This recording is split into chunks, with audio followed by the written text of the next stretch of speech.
네, 오늘은 군상 7번째 시간입니다. 누구의 심장이 되어 뛰었을까? 군상 7번째 시간, 누구의 심장이 되어 뛰었을까라는 제목으로 하나님 말씀 전하도록 하겠습니다. 여러분, 악인에 대해서 한번 묵상해 봤습니다. 악인은 두 가지 종류가 있는 것 같아요. 표면적 악인이 있고 내면적인 악인이 있습니다. 이 둘의 차이는 무엇입니까? 먼저 표면적 악인은요, 누가 봐도 악인인 증거가 겉으로 명확하게 드러나는 그런 캐릭터를 이야기합니다. 반면에 내면적 악인은요, 겉으로 봤을 때는 그가 악한 사람인지 아닌지 잘 드러나지 않는 이중적인 캐릭터를 지닌 그런 사람들을 이야기합니다. 따라서 우리가 살면서 만나는 인간관계 속에서 우리는 누가 악인인지 선한 사람인지 다 알 수가 없다는 것입니다. 다 가려낼 수가 없어요. 표면적 악인은 구분이 참 쉽습니다. 그래서 여러분, 미리 알고 조심해서 피해가면 된다는 겁니다. 하지만 내가 여러분 깊이 신뢰하고 의지하던 사람들 중에 내면적인 악인이 종종 있다는 것입니다. 그렇게 우리는 살면서 가끔 원치 않는 마음에 큰 상처를 입고 큰 어려움을 때론 당하게 되기도 합니다. 오늘 군상의 7번째 시간인데요, 사무엘하 19장의 내용은 내전이 벌어진 이후에 다윗 왕의 전후 처리 과정을 다루고 있습니다. 이 과정 중에 앞에 언급한 표면적인 악인과 내면적인 악인이 각각 등장하고 있어요. 그들은 누구입니까? 네, 저는 그들을 기억하기 쉽게 시 브라더스라고 부르고 싶습니다.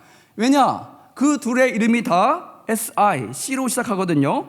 표면적 악인은 곧 시므이고 내면적 악인은 바로 시바였습니다. 여러분, 오늘 이야기에 진입하기 앞서서 앞에 벌어졌던 이야기 잠시 정리해보고 지나가려 합니다. 여러분, 혹시 다윗이 압살롬의 반란을 피해 예루살렘 성을 버리고 야밤도주해야 했을 때 다윗이 만났던 3명의 좋은 사람들과 3명의 나쁜 사람들이 누구였는지 기억하십니까? 먼저 다윗 앞에 나타난 3명의 소년들은 누구였습니까? 첫 번째, 블레셋 출신이에요. 하지만 이스라엘로 기화했던 이때 장군이 있었습니다. 그는 군대를 이끌고 와서 피난길에 다윗의 친히 후위대가 되어주기로 그렇게 작심합니다. 찾아옵니다. 둘째로 제사장 그룹이 언약궤를 메고 나옵니다.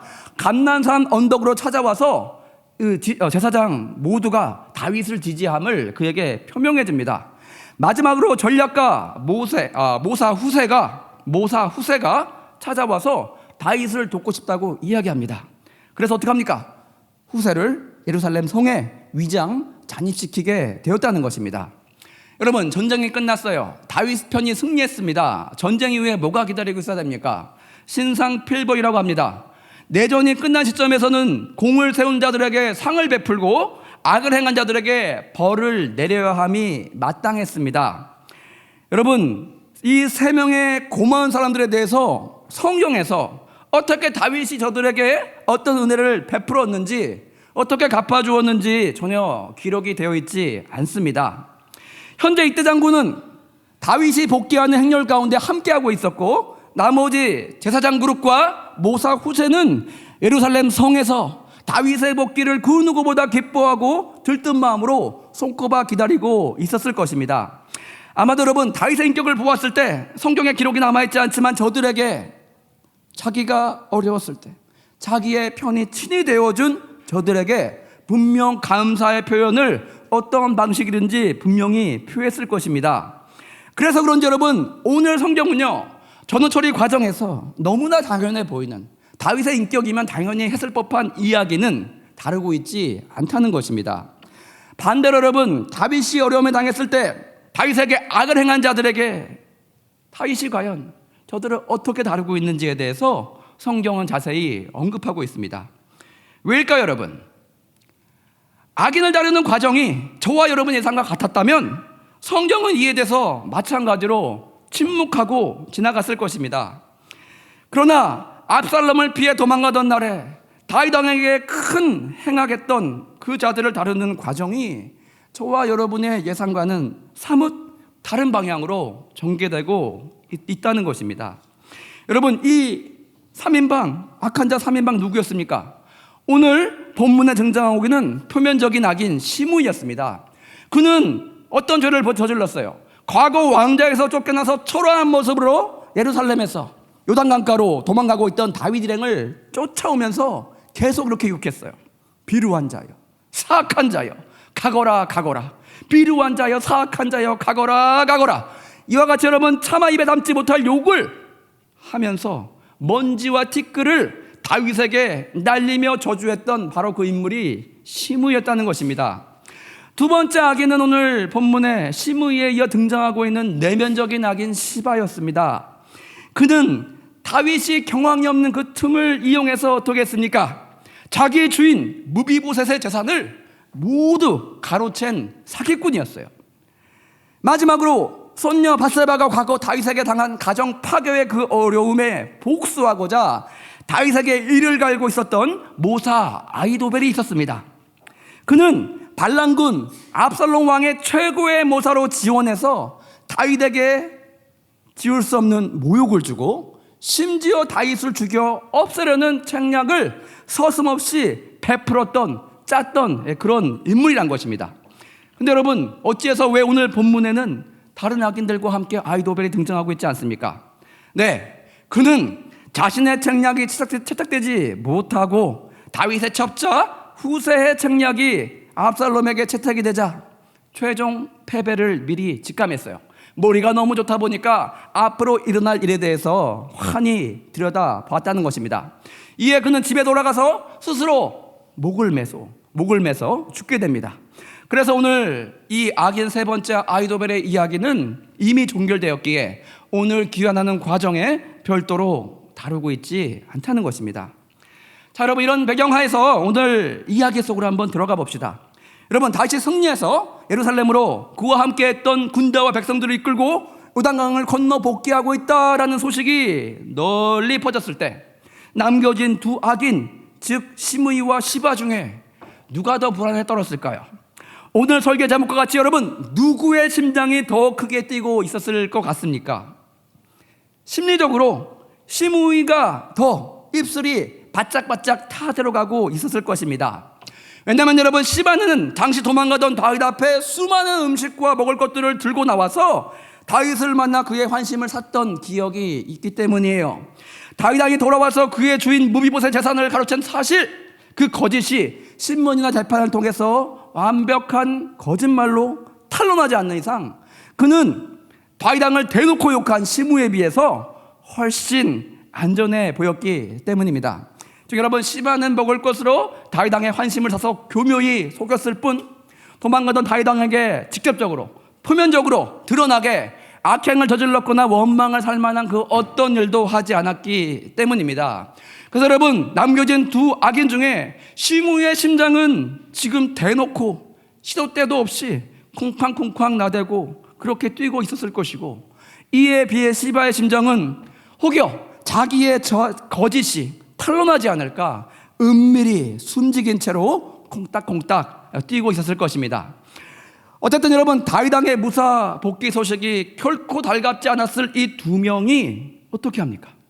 약속이라도 한 듯이 오늘 급히 헐레벌떡 다윗 왕을 맞이하러 뛰어나오고 있습니다. 16에서 17절 보시면 바후림에 있는 베냐민 사람 게라의 아들 시므이가 급히 의사 사람과 함께 다윗 왕을 맞으러 내려올 때 베냐민 사람 1000명이 그와 함께하고 사울 집안의 종 시바도 그의 아들 15과 종 20명과 더불어 그와 함께 요단강을 밟고 건너 왕 앞으로 나아오니라. 여러분이 만약에 시므이였다면 어떻게 했을 것 같아요? 시므이와 같이 여러분 매도 먼저 맞는 것이 낫다는 심정으로 저렇게 용기 있게 행동할 수 있었겠습니까? 아마 대부분은요 자신이 한 짓이 너무 과도한 것을 알기에 야, 난 이제 죽었구나, 여러분 이렇게 생각하고 타국으로 망명을 시도했거나 광야 동굴로 숨어들어서 그렇게 지내지 않았을 것 같습니까? 근데 여러분 시므이는요 우리 예상과 달리 다윗 왕 앞으로 그 누구보다 제일 먼저 달려와서 용서를 빌려고 꼬꾸라졌다는 것입니다. 그런데 여러분 이 교활한 그가 아무런 대책도 없이 정말 순수한 마음에 너무너무 미안해서 이렇게 하지 않았다는 거예요. 17절의 말씀과 같이 베냐민 사람 1000명과 함께 나왔다는 것입니다. 1000명. 여기서 우리가 알 수 있는 건 여러분, 시므이가 일개 시장 잡배가 아니었다는 것입니다. 그는 순식간에 베냐민 사람 동족 1000명을 모을 수 있을 정도로 베냐민 지파의 유력자요 실력자였다는 것입니다. 그가 그렇게 여러분 1000명이나 동원한 이유는 무엇이겠습니까? 자기의 처분에 대해서, 자신의 운명에 대해서 다윗 왕의 선처를 바라는 무언의 압력이 그 안에 녹아 있었다는 것입니다. 자, 이렇게 보시다시피 나는 베냐민 지파의 세도가인데 전에 내가 욕점했다고 오늘날 내 목숨을 앗아간다면 이스라엘의 봉합에 있어서 우리 베냐민 지파가 과연 순손이 따라오겠느냐? 이렇게 여러분 무언의 메시지가 그 안에 녹아 들어가 있었다는 것입니다. 연이어 여러분 무비보셋의 종 시바도요 자기의 사극이 혹여 발각되어서 그렇게 만천하에 공개되지 않을까 하는 일말의 불안감 속에 불안감이 찾아왔다는 것입니다.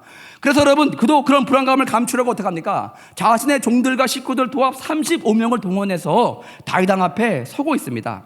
그렇게 자신에게 향할 다윗 왕의 시선 혹은 의심의 눈초리가 분산되어지고 시작되어지길 바라는 마음에서 그는 이렇게 행동하고 있었다는 것입니다. 여러분 시바도요 뭔가 감추는 의도를 가지고 다윗 왕을 만나는 순간에 자기의 집안 사람들을 여러 명 동원해서 나오고 있었습니다. 일단 여러분 더 마음이 급하고 심정이 조여왔던 시므이가 다윗 왕 앞에 엎드려서 죽은 사람처럼 엎드려서 무릎을 꿇고 두 손을 싹싹 빌면서 지금 용서를 구하고 있습니다. 19에서 20절 보시면 뭐라고 용서를 구합니까? 내 주여 원하건대 내게 죄를 돌리지 마옵소서. 내 주 왕께서 예루살렘에 나오시던 날에 종의 패역한 일을 기억하지 마시오며 왕의 마음에 두지 마옵소서. 20절 왕의 종 내가 범죄한 줄 아옵기에 오늘 요셉의 족속 중 내가 먼저 내려와서 내 주 왕을 영접하나이다. 여러분 옆에서 이 모습을 지켜보고 있던 시바는 속으로 이렇게 생각하고 있었을 것 같아요. 야, 저 시므이 이제 어떡하냐. 아휴, 난 참 다행이야. 내가 저렇게까지 애걸복걸 목숨을 구걸할 필요가 난 없잖아. 내 일의 진리가 밝혀지지 않는 이상 다윗 왕은 나를 자기가 피난 가던 길에 먹을 것을 가져온 그런 고마운 사람으로 기억하고 있겠지. 하지만 나도 이제 좀 긴장하자. 표정 관리 잘하고 혹시 내 주인 무비보셋이 나타나서 탄원이라도 하면 나 또한 무사할 수 없을 테니 정신 바짝 차리고 웃어. 다윗 왕 앞에서 빨리 웃어. 이런 생각이 내면에 흘러가고 있었을 것입니다. 바로 여러분 시바가 속으로 그런 여유를 부리고 있던 그 찰나에 아비새 장군이 21절과 같이 이번에도 시므이 척결을 놓고 지난번과 똑같이 다윗 왕 앞에 나서고 있어요. 스루의 아들 아비새가 대답하여 이르되 시므이가 여호와의 기름 부으신 자를 저주하였으니 그로 말미암아 죽어야 마땅하지 아니하리까. 시므이 지난번에도 똑같이 아비새의 손에 죽을 뻔했어요. 여러분 저번과 이번 두 번이나 지금 죽을 뻔했습니다. 이 절체절명의 위기 가운데 누가 시므이를 건져냅니까? 누가 살려줍니까? 아이러니하게도 여러분 시므이의 욕바지가 되었던 다윗 왕이었어요. 22절에 그가 뭐라고 아비새를 꾸짖습니까? 다윗이 이르되 스루야의 아들들아 내가 너희와 무슨 상관이 있기에 너희가 오늘 나의 원수가 되느냐? 오늘 어찌하여 이스라엘 가운데 사람을 죽이겠느냐? 내가 오늘 이스라엘의 왕이 된 것을 내가 알지 못하리요 하고. 그러면 여기서 다윗의 이야기 속에 반복적으로 3번이나 등장하고 있는 단어가 있어요. 그것은 바로 오늘이라는 단어입니다. 오늘 나의 원수가, 오늘 어찌하여, 오늘 이스라엘에. 여기서 다윗이 강조하고 있는 오늘이라는 단어는요 많은 의미를 내포하고 있습니다. 일단 과거의 원한에 현재를 볼모 잡히지 않겠다는 강력한 의지를 표명하고 있다는 것입니다. 네, 과거에 시므이가 던졌던 말들은요 다윗의 마음을 시리고 아프게 파고들어서 크나큰 상처를 분명히 남겼습니다. 그러나 오늘이라는 단어가 3번 쓰인 것은 그것에 연연해서 현재 이스라엘의 분열을 봉합해야 하는 큰 사명 가운데 서 있는 자신은 방해받지 않겠다, 이런 다윗 왕의 강력한 의지의 표명이라고 할 수 있겠습니다. 즉 다윗은요 과거는 과거일 뿐 과거는 과거대로 묻어두고 현재를 성실히 살아가겠다는 그런 표현을 하고 있는 것입니다. 과거의 잘못이 현재 또 다른 원한이나 원망으로 이어지지 않도록 이 어둠의 고리를 내가 지금 여기서 끊어버리겠다라는 강력한 의지를 표명하고 있었다는 것입니다. 그렇게 여러분 다윗은요, 아비새의 위협과 압박에 더욱 두려움 가운데 벌벌 떨고 있던 시므이에게 은혜를 베풀고 그를 살려주게 됩니다. 23절에 왕이 시므이에게 이르되 내가 죽지 아니하리라 하고 그에게 맹세하니라.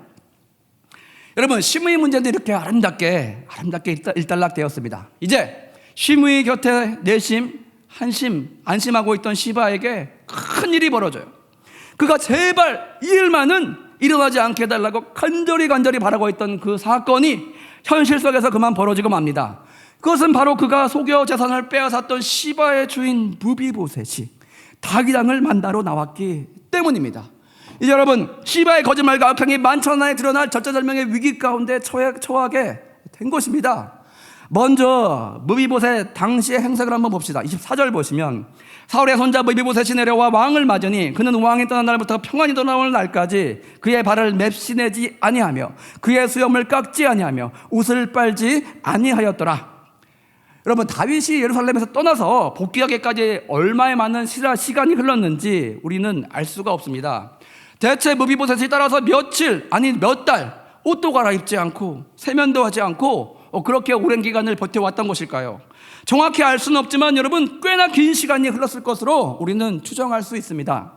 따라서 이때 무비보셋의 모습은 어떻겠어요? 여러분, 마치 노숙자의 모습이었어요. 더럽고 허름하고 냄새나는 모습으로 다윗 왕 앞에 서 있지 않았겠습니까? 그의 모습은요, 1000명을 동원하고 등장했던 시므의 모습과 35명의 색설들을 거느리고 나온 시바의 모습과는 대조를 이루고 있습니다. 그는 홀로 왔어요. 시므이와 시바가 최고의 모습으로 다윗 왕 앞에 많은 사람들을 거느리고 나와서 예를 갖추었을 때 그는 다윗 왕이 떠난 날부터 있었던 그 모습 그대로, 다윗 왕 앞에 그 있는 모습 그대로 나와서 섰다는 것입니다. 전자들은 꾸미고 인파 속에 자신의 마음을 감추려고 시도하고 있을 때 후자 무비보셋은요, 진심으로 진정 어린 마음으로 홀로 그렇게 다윗 왕을 맞이하러 나왔다는 것입니다. 여러분, 이런 그의 눈물겨운 충정에도 불구하고 다윗 왕은 무비보셋의 대화를 보면 과거 시바의 거짓 고발로 무비보셋에 대한 마음이 그리 좋지 않았던 것 같습니다. 25절 하반절을 보십시오. 무비보셋이여, 내가 어찌하여 나와 함께 가지 아니하였더냐. 이와 같이 여러분, 의심의 눈초리로 먼저 다윗은 그에게 따져 묻고 있었어요. 26절 27절에 무비보셋의 대답이 등장하고 있습니다. 여러분, 드디어 그의 억울함이 풀리는 순간이 찾아온 것일까요? 26절에 이렇게 얘기하고 있어요. 내 주 왕이여, 왕의 종인 나는 다리를 절므로 내 나귀의 안장을 지어 그 위에 타고 왕과 함께 가려 했더니 내 종이 나를 속이고 종인 나를 내 주 왕께 모함하였나이다. 내 주 왕께서는 하나님의 사자와 같으시니 왕의 처분대로 하옵소서. 정리하자면 나의 종 시바가 저를 속였어요. 자기가 왕을 배반해서 옛 사울 왕가를 보관하려 그렇게 또 다른 반란을 일으켰다고 거짓말을 했어요. 그리고 자기의 전 재산을 그 거짓말 가운데 가로채지 않았냐라고 고소 고발하고 있는 그런 내용입니다. 자, 여러분, 드디어 내면적 약인 시바에게 사단이 벌어질 위기가 찾아왔습니다. 여러분, 권선징악의 내용을 담고 있는 성경에서 사이다와 같은 시원한 결말을 기대하고 있던 성경의 독자들, 그 바람이 최고조에 달하고 있는 바로 그 순간이 찾아왔습니다. 그런데 여러분, 여기서 예상 밖의 이상한 일이 벌어지고 맙니다.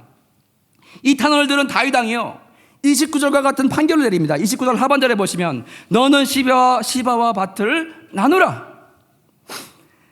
다윗이 자신의 생명의 은인이자 영혼의 친구였던 은하단 왕자의 하나밖에 남겨지지 않은 혈육 무비보셋의 말을 그 종 시바의 말보다 더 무게를 두고 믿었을 것 같은데, 다윗은 시바와 무비보셋 사이의 재산을 반반 50대 50으로 나눠 가지라는 특이한 명령을 내립니다. 여러분, 이거 결말이 이상하지 않습니까? 시바를 혼낸 것도 아니고 그렇다고 무비보셋의 이야기를 100% 믿은 것 같지도 않다는 것입니다.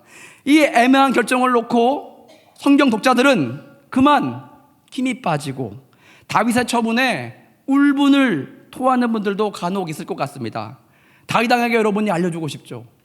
거짓말이라니까요. 여러분, 도대체 이 판결이 여러분 이해가 되십니까? 합법 정의가 서지 않는 그런 결정입니다.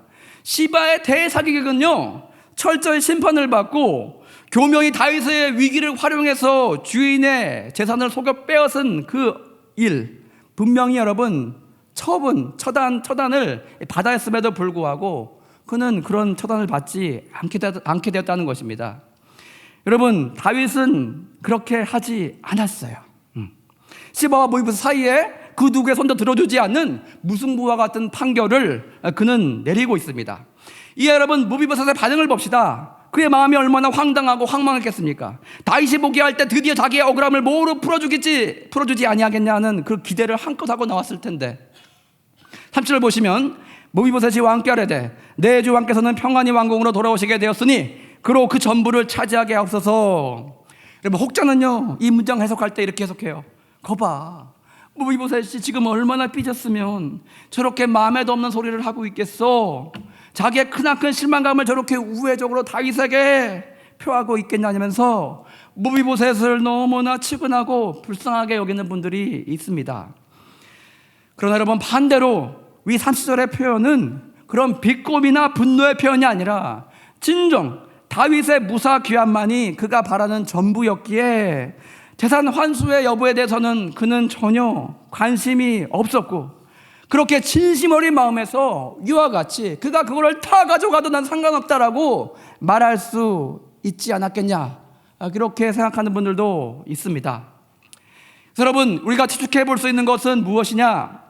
다윗과 모비보셋의 깊은 신뢰관계입니다. 생각해 보십시오. 다윗 입장에서 시바에게 내린 모비보셋 재산 100% 몰수의 판결을 가볍게 뒤집게 된다면 당시 자신이 내린 그 판결이 얼마나 조급하고 어리석었는지, 정말 잘못된 결정이었는지를 만천하에 스스로 공개하는 그런 결과를 낳게 됩니다.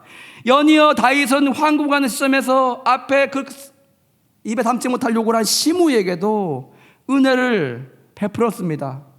그와 같이 그 누구에게도 그 누구의 죄악에 대해서도 처벌하는 것을 원치 않고 있었다는 것입니다.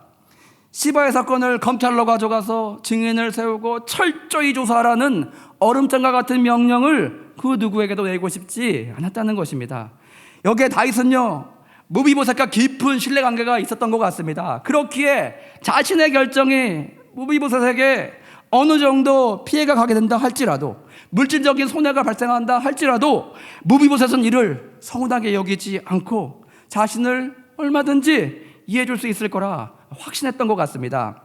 연이어 그가 시바에게 빼앗긴 그 재산은요, 향후 황궁한 이후에 얼마든지 재정해서 보존해 줄 수 있는 그런 재력도 다윗에게 충분히 있었기 때문입니다.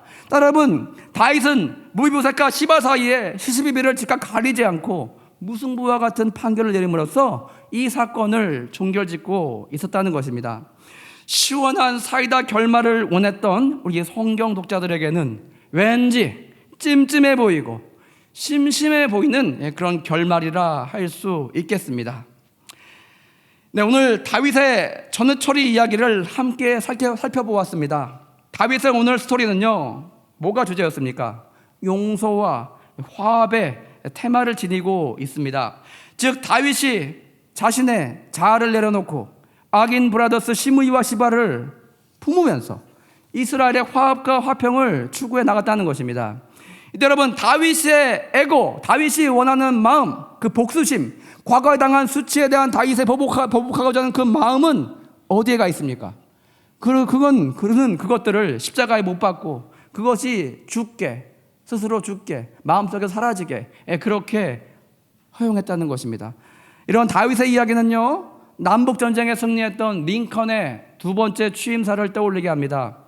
링컨은 내전을 겪은 미국의 앞날을 위해서 다음과 같이 이야기했습니다. 굉장히 유명한 표현입니다. With malice toward none, with charity for all. 그 누구에게도 악의를 품지 말고 관용을 베풉시다. 그 누구에게도 악의를 품지 말고 관용을 베풉시다. 그리함으로써 국가의 상처를 보듬읍시다. 평소 여러분 화합과 관용을 추구했던 링컨은요, 재임 시절 그가 좋아했던 성경 구절이 이거였대요. 만일 나라가 스스로 분장하면 그 나라가 설 수 없고, 만일 집이 스스로 분장하면 그 집이 설 수 없다. 실제로 여러분 링컨은요, 정치적으로 정적이었던 에드윈 스탠튼을 그 중요한 전쟁, 남북전쟁 중에 국방부 장관으로 그를 발탁했다는 것입니다. 스탠튼이 어떤 인물이었냐? 과거 여러분 링컨의 외모를 두고 자주 인신공격적인 발언을 했던 사람이었습니다. 그가 말하길 이렇게 얘기했대요. 우리는 여러분 고릴라를 보기 위해서 저 멀리 아프리카까지 갈 필요가 없습니다. 일리노이즈 스프링필드, 어딥니까? 링컨의 거주지. 거기에 가시면 오리지널 고릴라를 여러분은 볼 수 있습니다. 이렇게 여러분 링컨을 조롱했던 그런 사람이었습니다. 근데 여러분 전쟁이 끝난 이후 며칠 뒤에 링컨이 남부 요인에 의해서 극장에서 저격을 당한 바로 그 사건이 벌어집니다. 당시 특이하게도 여러분 그날은 성금요일이었대요. 여러분 성금요일이 어떤 날입니까? 이날은 예수께서 십자가에 못 박혀 돌아가신 그 날을 뜻합니다. 즉 링컨이 총에 맞아 사망했던 그 날은 바로 고난주간 금요일이었다는 것입니다. 이로 인해 많은 사람들은 예수가 십자가에 못 박힌 날에 링컨이 저격당한 것은 우연이 아니다라며 링컨을 순교자로 추켜 세워주었습니다. 또 다른 사람들은 예수 그리스도가 세상을 위해 죽었듯이 링컨은 조국을 위해 사망했다라며 그의 죽음을 애도했다 합니다. 연이어 당시 스탠튼도요, 쓰러져 있는 링컨을 부둥켜 안고 이렇게 울면서 외쳤다고 합니다. 여러분, 여기 가장 위대한 사람이 누워 있습니다. 결국 링컨은요, 그의 소망대로 그의 원수의 마음을 샀고 그의 원수를 사랑하는 친구로 그렇게 만들어 놓았다는 것입니다. 오늘 다윗의 이야기를 보면 다윗은 여러분 시므이와 시바를 만나게 되었고 원수 같은 저들을 어떻게 했습니까? 용서 안고 끌어안았어요. 다윗도 이때 여러분 다시 한번 자기의 마음, 자기의 원함을 뒤로하고 죽여버리고 화합과 용서를 위해서 자기의 욕심을 십자가에 못 박고 있었다는 것입니다. 여러분 이제 우리 삶에 적용할 메시지를 한번 생각해 봅시다. 먼저 시므이입니다. 여러분 우리 삶 속에 각자 시므이와 같은 존재가 있을 것입니다. 누가 봐도 내게 절대 악인의 모습으로 내 삶에 등장했던 사람들 말입니다. 대놓고 저와 여러분을 욕하고 모함하고 우리를 하대하고 막대했던 그런 사람들 말입니다. 근데 여러분 너무나 운이 좋게도 저와 여러분에게 그를 처분할 기회와 힘이 생기게 되었다는 것입니다. 다윗에게도 마찬가지 기회가 생겼어요. 원수는 외나무다리에 만나는 속담이 이루어진 조루의 기회라 할 수 있겠습니다. 그럼 여기서 다윗은 어떻게 이 위기를 건넙니까? 어떻게 하나님의 사람으로서의 모습을 지닐 수 있었습니까? 곁에서 복수를 돕겠다는 나에게 명만 내리십시오, 단칼에 저희 목을 베어버리겠습니다 하는 아비스 장군의 그 유혹을 어떻게 이겨낼 수 있었습니까? 그것은 바로 여러분 과거에 얽매이지 않고 현재를 바라보는 다윗의 시선에 있었어요. 과거의 족속에 갇혀가지고 앞으로 나아가지 못하는 현재를 만들고 싶지 않은 그의 결단에 있었습니다. 왕의 귀한 일에 다시 나라를 하나로 끌어 품어야 하는 다윗에게 시므이의 처벌은 윤리적으로 도덕적으로 법적으로 얼마든지 가했으나 그는 그것을 결코 하지 않았다는 것입니다. 그렇게 하면 여러분 베냐민 지파의 민심이 다시 차갑게 돌아설 것이기 때문입니다. 12지파를 다 끌어안는 게 아니고 11지파만이 그에게 돌아올 수 있는 가능성이 있었기 때문입니다. 다윗이 이에 앞서 압살롬 군대장관 적의 사령관 패장이었던 아마사를 처벌하지 않고 오히려 요압을 대신해서 자신의 군대장관으로 삼았던 파격적인 결정으로 유다지파의 신뢰와 마음을 얻었던 것 같이 똑같이 그랬던 것처럼 이번에도 다윗은요 시므이에게 보복하지 않고 그의 목숨을 보존해주는 은혜를 베풀어 줬다는 것입니다. 이렇게 여러분 다윗의 시선은요 저 뒤에 저 과거에 그 과거라는 감옥에 그렇게 갇혀있지 않았습니다. 오히려 현재 가장 중요한 결정 그리고 미래를 아름답게 수놓을 수 있는 그 결정으로 하나로 통일된 이스라엘 왕국을 꿈꾸면서 그는 나아가고 있었다는 것입니다.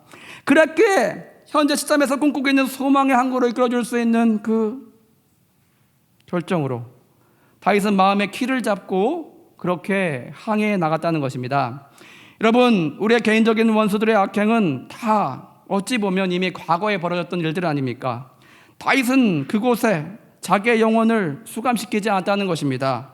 더 큰 사랑으로 진리가 우리를 자유케 해준다는 그 말씀처럼 하나님의 그 큰 사랑의 모습으로 현재와 미래를 위한 결정을 아름답게 내리고 있었습니다.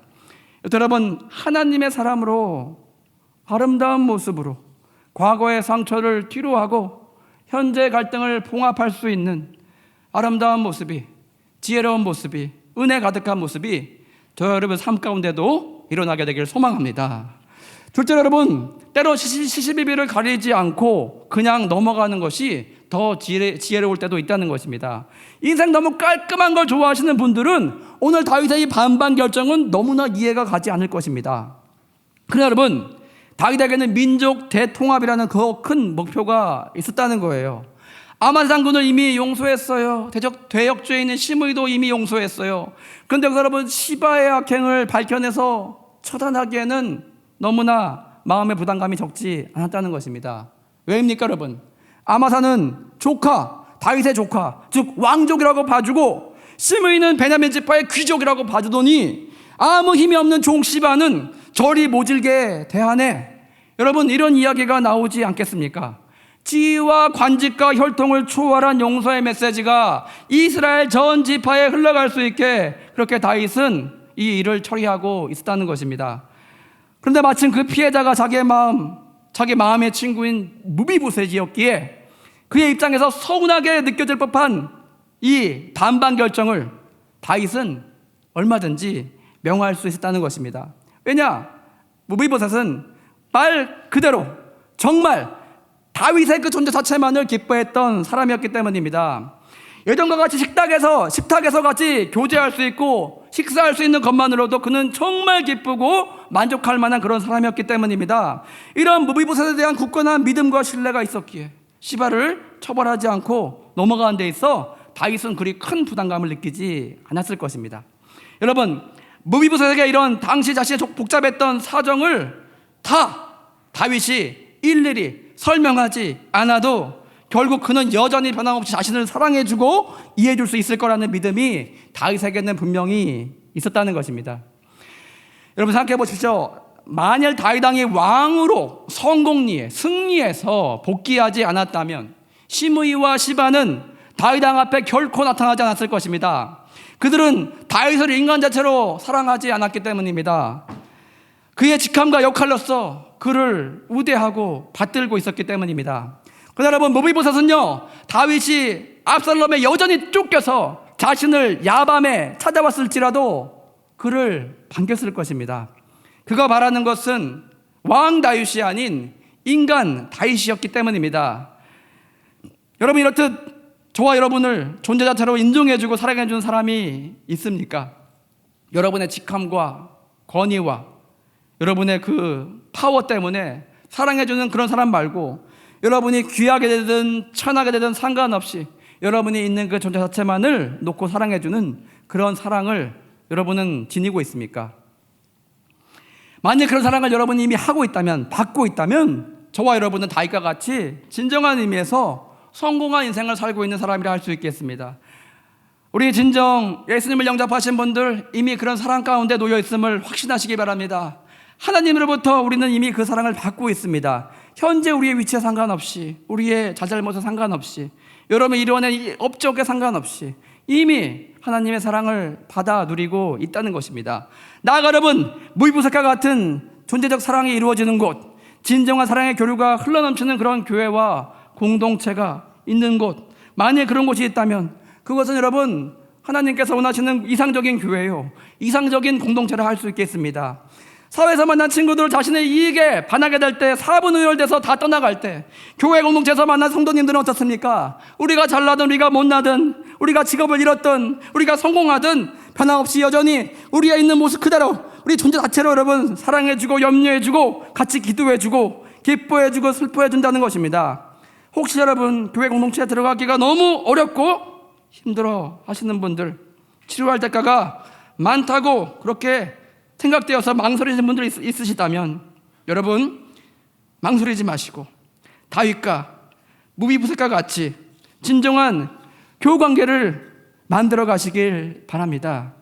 그리하면 교회를 올 때 하나님을 만나는 비가시적인 눈에 보이지 않는 그런 천상의 기쁨뿐만 아니라 우리를 존재 자체로 사랑해주고 품어주고 아껴주고 기도해주는 그런 교우들을 만나게 되는 가시적인 그런 기쁨도 같이 받아 누리게 될 것입니다.